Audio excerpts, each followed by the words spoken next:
What is up? Welcome to the Existential Stoic Podcast. I was thinking about this the other day, Randy. There's a lot of people in the world, and all of those people are a potential source of wisdom and knowledge. Wouldn't it Are be you t- are great? you saying are you saying there's 8 billion people smarter than me? Oh, I didn't think of it like a diss like that. No, I was just saying like we could use, well, maybe potentially, right? I don't know. Who knows? I Yeah, don't know all 8 billion people, but we could use those people to better ourselves and to learn from others, right? Theoretically. absolutely. Absolutely. Yeah. So how can we learn from others? In this quick fix, hopefully you will give you tips to find out how to do so. And maybe you can start bettering yourself by using those resources that exist all around you in the human community. I'm Danny. I'm here with Randy. What's up, buddy? What's up, Annie? All right. So this is going to be a short episode. I'll start. My first one is read about other people's lives and perspectives.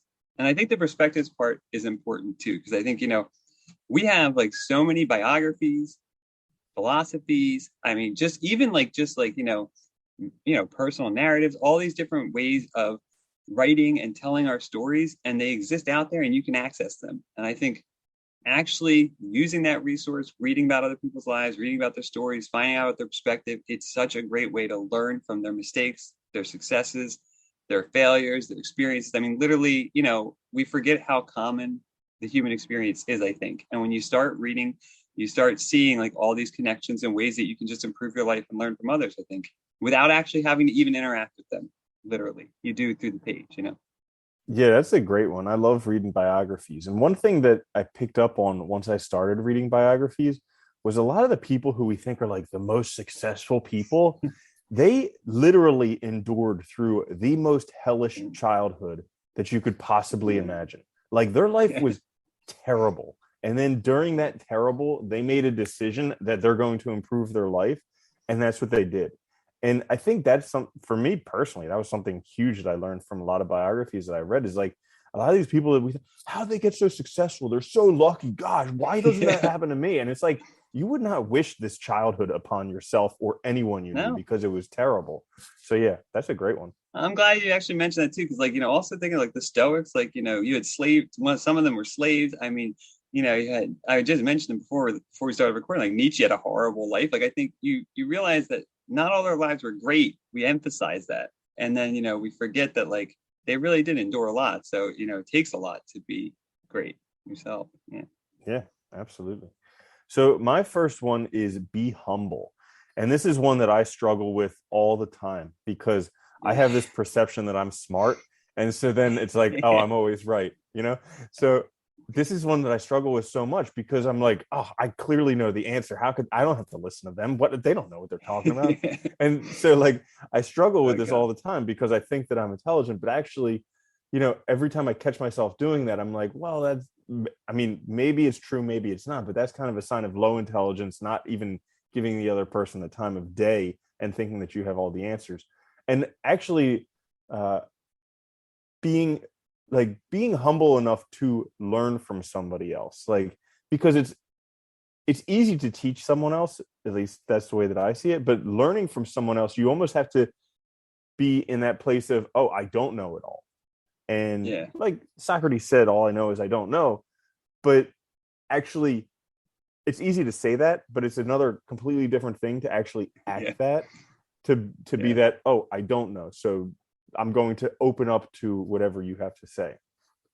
Yeah, it's funny. I think that's why, a lot of people call Socrates like the great ironist, right? Because he was like really smart, but also very humble in a way, but kind of not. Also, it's kind of weird, he had that. But yeah, you're right. I think it is. It's really hard to kind of think of ourselves as not on that pedestal, as not. No, I have the same problem. I think I know way more than I probably do, and it makes me also just like close my ears and not pay attention to people or not even listen when they might have a better approach or just a faster way of doing something or just we don't have all the experience. I think that's such a good one. And being humble, I think, works really well with my second one, which is listen, actually listening to others, which again I struggle with all the time. I think it's one of the hardest things for some reason is actually like hearing what somebody else is saying and not assuming you know what they're saying, if you know what I mean. That I struggle with Well, all the time. I listening is a good one, and a lot of people say like it's important to listen and listen. So, like, what does that actually mean? Listening. Oh, that's a good question. I think it means hearing, obviously hearing the words they're saying and hearing the reasons they're giving for it, and then trying to understand the perspective from which they're actually presenting the information. Putting yourself in their shoes. Yes. Yeah, that's a Yeah. good way to do Yeah. it. Yeah, Yeah. It absolutely. works. Yeah, Letting it I, through, you know? yeah, absolutely. Like if I think it was Lincoln or maybe one of his wives or something like that said that, if you were in their shoes, you'd be doing the same exact thing as them. So don't judge them for Yeah. doing what they're doing. That's And a good way yeah, to look at it. yeah. So trying when you're listening, trying to see it from their perspective. That's a great one. Uh, my next one is for how to learn from others is actually create a human laboratory. And I'm not talking about a laboratory with humans and test tubes. What I'm talking about is I learned this from the magic of thinking big. But basically, like we mentioned earlier, there's 8 billion people in the world. Yeah. So, and there are really great examples of what you want to do and really bad examples of what you want to do. So, in your own life from people that you know, whatever you want to do, be, or have, find the best example of that and the worst example of that. So for me, how I used this initially was in terms of making money. And I looked at who's the person that I know that's the best at making money and who's the person that I know that's the worst at making money. And I use those as examples. And I said, I want to become more like the person who's the best at it and less like the person who's the worst at it. And so I just started picking So, out things that they did and ways that they handled money and ways that they handled themselves. And I was like, well, if they're doing this and this is working, then I should probably try and start doing this. And if they're doing this and it isn't working, well, I should probably avoid doing that. And it actually was really helpful for finding out ways at work, especially if you have like multiple models on both ends, because then you can say, what are the people who are really good, multiple people doing that's the same, and what are bad people doing who's the same? So then you can have really good modeling of it. I really like that one because people always tell you to focus on like you look at the people that are doing really well at something and try and act like them or try to model their behavior or whatever. But they always forget that you also have all these examples of failure, and sometimes it's people who are really successful that fail at something. They might be really good at one thing and terrible in other parts of their lives, and we kind of don't see that when we also idolize, I think, certain traits. So I like that because I think you're getting a balance and you're also kind of reminding yourself also of what to avoid while you're trying to also, turn towards certain things and succeed. I think that's a really good way of thinking of it. Yeah. And you're like reading my mind because that works really well with my last one too, which is I think we need to model our character traits and habits on others. And what I mean by that is like find the character traits that you think will work for you by finding those models in the world, the examples, and then seeing what they do, what kind of habits do they have to cultivate these and to maintain these character traits over time, and then trying to adopt them. Because I think that's the hard part.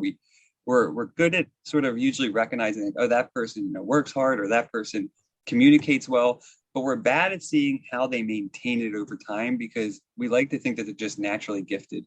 But the reality is everyone has to do work to keep up to a certain level and to surpass that level. And so we're failing to see that. And I think this helps remind us to look for that too.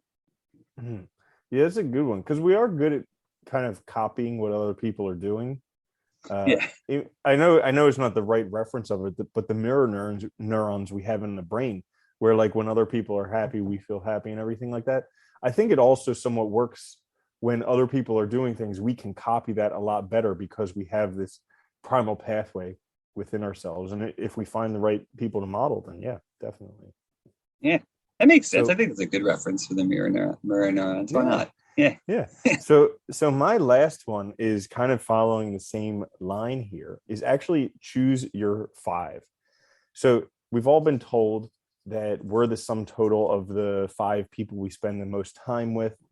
And I like to extrapolate upon that a little bit, is that I don't think it's only the 5 human people that we spend the time with, but I think also the 5 thought leaders that we may Hmm. encounter the most. So, if you're spending all your time on, we'll say, like Fox News or ABC or something like that, Yeah. those are going to be your five, because those are the five people. They may not be physical people you're with, but those are the five thought leaders you're spending the most time with. Whereas if you're, say, like reading biographies, reading books, listening to motivational material, stuff like that, you might have a different five people. So for me personally, or what I wanted to say about this is actually choose your five. Instead of it letting it be something that happened to you. Like a lot of people are like, well, you always got to watch the news, or Yeah. I grew up in this town. My family's in this town, so clearly my friends from middle school are the only people I'm going to ever be friends with. So like all of these things, instead of letting it happen to you, actually being more intentional about it and choosing it, because realizing the five people or thought leaders that you spend the most time around, that's who you're going to become. So like it or not, birds of a feather flock together. So you get Yeah. to choose. It's up to you. And taking the responsibility to actually choose people who you would want to end up like. Yeah, you made so many good points. I think like identifying the people that you actually want to end up like, uh, being responsible for yourself, making choices, not letting it be a passive activity or a passive thing that just happens to you, but actually recognizing that like everything in your life is up to you. If you're intentional and you make choices and you're proactive. So I think that's like, yeah, it's crucial. And you're right. I think whether you like it or not, whoever we hang out with and whatever we engage with a lot, I'm glad you mentioned too, like the news and stuff, like all of that affects us whether we know it or not, and you listen to people parrot, the arguments and ideas said by these people on TV and stuff. It's like they're obviously influencing your beliefs. Like you're obviously affected by that. So you should be making a choice about how you're thinking and your attitude and your mindset. And I think, yeah, this is a good one. You should be your own person, basically, and make those choices. Nice. So that's it in a nutshell. How to learn from others. Hopefully, all you can learn now, because you have these tips at your disposal. You can hopefully learn a little bit from us as we keep learning in this process. We'll be back later with a full length episode. Check us out on YouTube. Listen wherever you get your podcast. Like, subscribe, share. It helps us out a lot. And until then, though, later, Andy. Later, Danny.